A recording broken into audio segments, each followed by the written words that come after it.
Thank you, Richard, Tim. I just want to start by saying that the jokes about us fighting lack energy because it's been a long time since we've really felt hostility.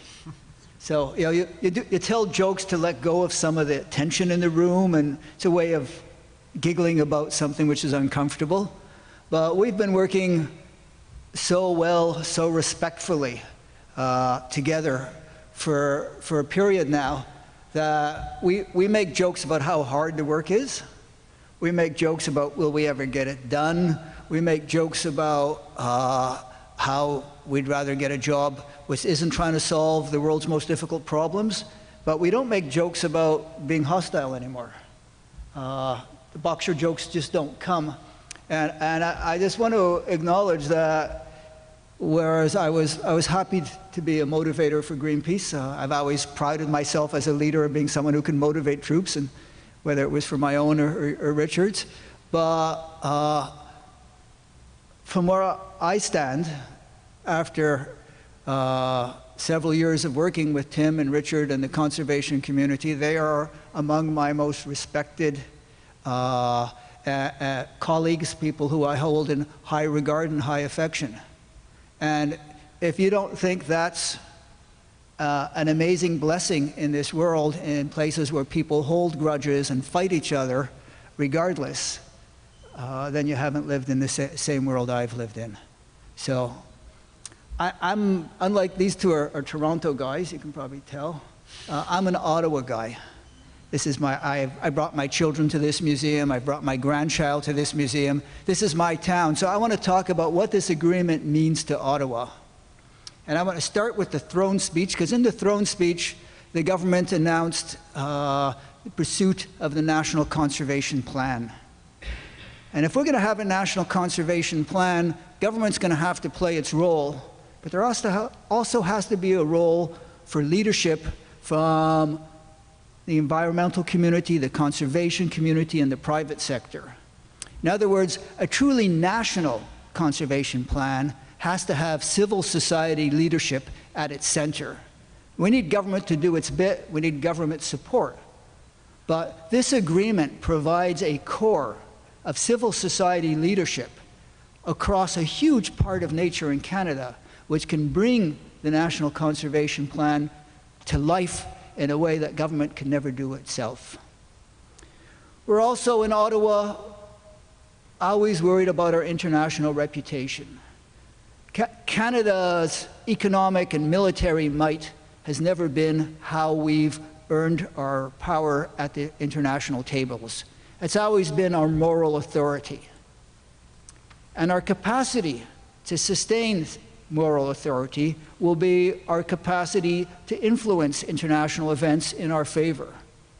The Boreal Agreement has been the most recognized and celebrated environmental initiative from Canada that's been recognized by the international community. Nothing else we've done in the last 10 years has received the same amount of attention and respect from the international community. And we in Ottawa, we as Canadians, should use this to give Canada the respect it deserves at international forums. Also in Ottawa, we're worried about jobs. And to keep jobs, you have to ask, because this is a globalized economy with fierce competition, where is our competitive advantage? The truth of the matter is that Canadians are very smart and innovative, but no smarter or more innovative than anyone else. We're pretty hardworking, but we don't work any harder than anyone else. Our competitive advantage is in natural resources. That's how we manage to sustain our standard of living. And harvesting those natural resources in a manner that shows leadership from an environmental perspective, in a manner that sets world standards environmentally, is the single biggest advantage we have of being able to ensure that we will be able to keep our place and our standard of living. And this agreement sets a path, opens a path, opens doors, not just for the forest industry jobs, but for jobs throughout the natural resources industries to be sustainable and supported globally in the markets in which we want to export. We also in Ottawa often worry about how to resolve conflict between values. So jobs and the environment. Let's look at what we're talking about here. In the forest industry, 250,000 jobs, 250,000 jobs spread across the country in rural areas, jobs that are very hard to replace. Jobs that are key for First Nations, jobs that are key for people who just don't want to move to the city. At the same time, we've got the Boreal Agreement, the Boreal Forest. The Boreal Forest is a global treasure, the largest tract of intact nature anywhere on this planet. A piece of wilderness which can never be replicated, which is a treasure not just for us, but for many generations to come. And here we are in a policy environment in which people are saying jobs. Are we going to tell 250,000 people they can't work? Or the environment? Are we going to trash what is an irreplaceable gift that this country enjoys? And the answer is, of course, we shouldn't make that choice. We should find a way of keeping the jobs and protecting the boreal forest's ecosystem gifts to us. And that's what the Boreal Agreement does. Instead of Richard saying, as he has in the past, it has to be the environment because of all these reasons, and my saying it has to be the jobs because of all these reasons, we're together saying we have a puzzle to solve. How do we do both? And there, again, is something that Ottawa should treasure, because this model of taking what were polarized positions and turning them into a shared issue to be solved, a shared policy riddle, is one we can use with many other policy issues facing Ottawa.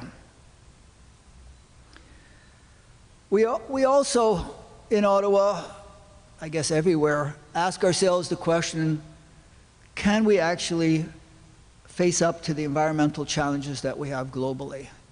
And everyone knows the famous hockey stick curve on climate change. I think my scientist friends, probably the Geographic Society, would say it's called exponential. The hockey stick is such a Canadian piece of mathematics. So the hockey stick curve of environmental challenges and climate change, if you take almost any other environmental stressor, it shows exactly the same curve. It's not just greenhouse gases, they're all going this way. And the reason they're all going this way is because human economic development is going this way. And so we'd all be right in saying to ourselves, this is not good.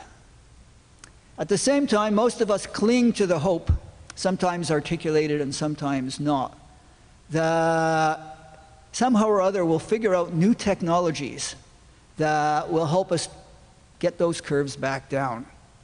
A friend of mine described it as Malthus versus Moore. You must know Malthus, who every now and then pops out of the grave and says, I told you so, each time one of these hockey sticks are shown. And Moore's law, that power of computing doubles, I don't know, every 5 minutes or something now, is also an exponential curve. But those who think that we can solve this technically are ignoring a simple fact of history. Human progress has never been simply a function of technological progress. It's always been a function of human cooperation and technological progress. The reason why we failed so badly in Copenhagen, the reason why Kyoto has not been implemented, is not that there isn't the technology to do it. It's that each nation coming to Copenhagen was so busy protecting its self-interest. There were no good guys in Copenhagen. There was self-interest of all these nations that we were never able to think about how to protect the collective interest. And if there's one lesson that gives me optimism from the Boreal Agreement, it's that if Greenpeace and all the other conservation groups and the forest industry, the big international logging companies, can come together and say we have a common interest and work effectively together, I think we have a model here whose lessons can be applied to many of the issues facing us across the globe. Thank you.